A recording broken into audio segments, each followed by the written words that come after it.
Good morning, everyone. My name is Princess Rivera Ibantulam from BSFT 1A.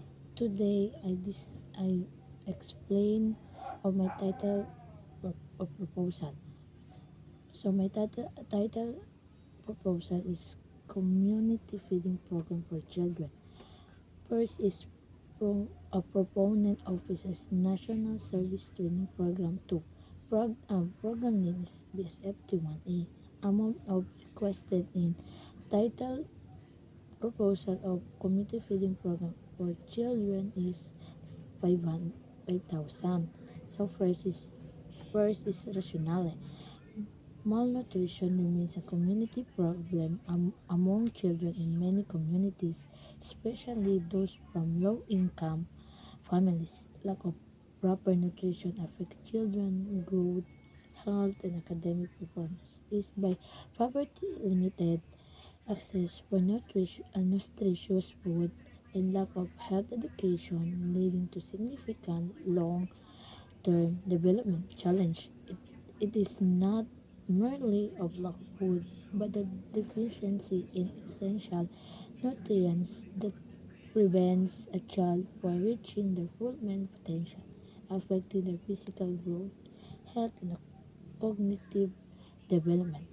On second is a proposed activity. A is community program feeding for children. A is date of conduct June 15, 2026. B is duration of activity 1 day 9 a.m. to 12 p.m. C is venue or platform is in Victoria Barangay Hall or covered court. This target participant 30 to 40 children age of 5 to 12 years old to to combat immediate hunger and promote healthy development. This 1 day initiative align with established local initiative aimed at improving nutritional status and encourage better health. And second is the active rationale to help address malnutrition among children, improving dietary intake with nutrients. This food like milk, vegetable, eggs, and etc. Ensuring access to primary health care for early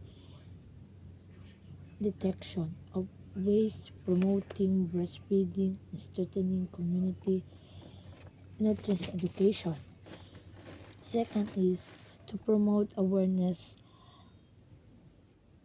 to promote nutritious milk to those in need, ensuring food access for vulnerable population directly aligned with UN Sustainable Development Goals. Effective methods include supporting food banks, organizing food drives for underprivileged, and volunteering at soup kitchens. This initiative prioritize nutrient-dense food distribution over merely energy this option to combat chronic illness and malnutrition, especially among children and homeless. Third is to promote awareness of proper nutrition and healthy eating habits, emphasizing nutrient these foods like fruits, vegetables, whole grains, limiting processed fat or sugar, and implementing school workplace policy that restrict unhealthy options. Effective initiatives include educational campaigns, cooking skills trainings, and environments change sessions. Fourth is to encourage community involvement in helping children welfare. Necessary because it shared the responsibility and protection and development among many rather than living socially. To parents or state state agency, a proactive community reduce child neglect by strengthening families, lowering social isolation, and improving the environment in which children grow. LDC is objects. This activity aims to provide the following at least five. Provide at least one nutrition meal to each participant. This meal serves as a comprehensive nutrition. This choose because it balances micronutrients and micronutrients. The salmon delivers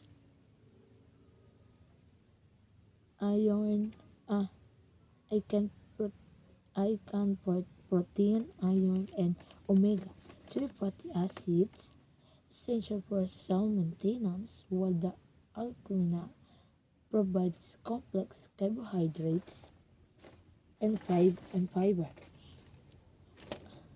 promoting balanced eating habits with the home sets the stage for long-term health, helping to prevent chronic disease like obesity, diabetes,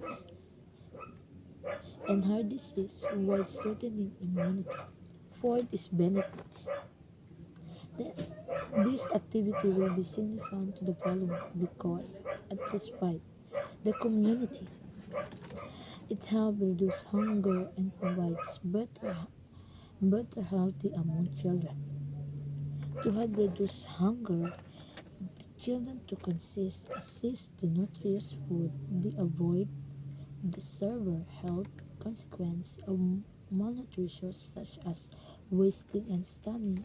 The build stronger immune system of the children because they have lack of health. The second is to CSCMST. It strengthens outreach program and community engagement, shifting from simply providing service to building active two-way partnership with local residents to improve the effectiveness and reach of initiative. This process fosters trust, service, and relevant to actual needs and empowers residents to become active participants in solving local issues. To know the CSMST in the feeding program, to knowledge me. Mm. To the barangay, support child welfare and nutrition programs.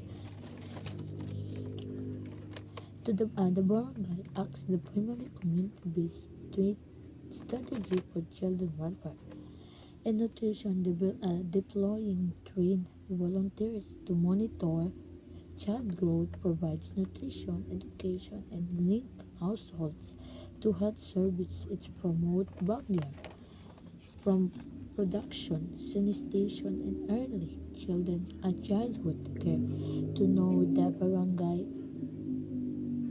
to encourage, to give, na makatulong nila yung mga bata. And the second is to my group. To my group, it enhances teamwork, planning, and service-oriented values. It's strongly linked to higher productivity, increased employee engagement, and better customer experience.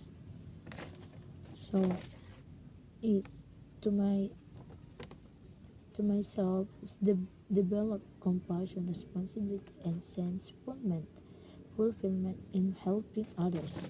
To myself is a powerful reciprocal process that cultivates compassion, responsibility, and a sense of fulfillment by transforming both the giver and the receiver. Because to myself, proud, I'm proud to myself to help other people, to help the children of lack of lack, lack of nutrition affect children's growth, health, and academic. To help them, because to help them. So, and that's all. Thank you. Thank you.